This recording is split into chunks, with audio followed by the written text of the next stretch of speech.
My name is Roxanne, and I'm 26 years old. I came to Mama's house on March 20th. Before I came to Mama's house, I was in a very abusive relationship with my son's dad, and it was very emotional, verbal, and I ended up in a mental, urgent care at RI, and I met Vanessa there, and she disclosed Mama's house, and I had already called Mama's house prior to that, and she told me her story, and it kind of got me really motivated to get into Mama's house.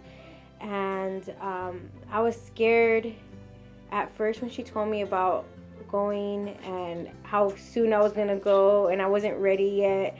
So I called his dad and I told him, and I ended up backing out.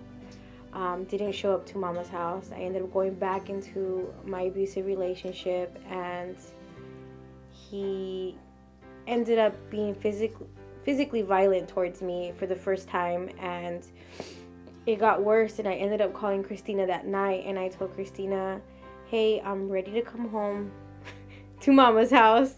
So I had to go to the mission, but I ended up staying with family, and I stayed there till Monday came. So with Monday, I ended up putting a restraining order against my son's father, and I got into Mama's house on Tuesday, which was March 20th.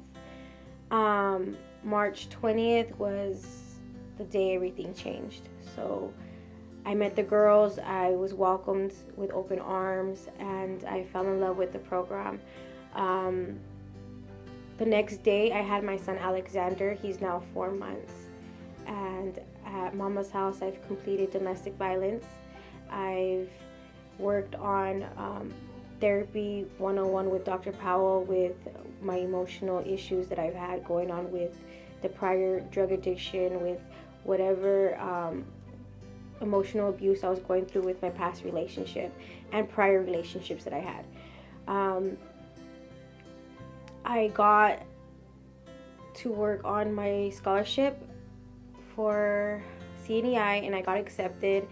I finished parenting classes, and I'm just working on my future now with my daughter and my son. So my goals I'm working at Mama's house is completing my CNEI schooling and getting a job, saving money so that way I can have a house, and to take my daughter and my son with me, and continue my rehab or my recovery at CR, and continue whatever aftercare I have with Mama's house, and continue to raise my family in a Christian home.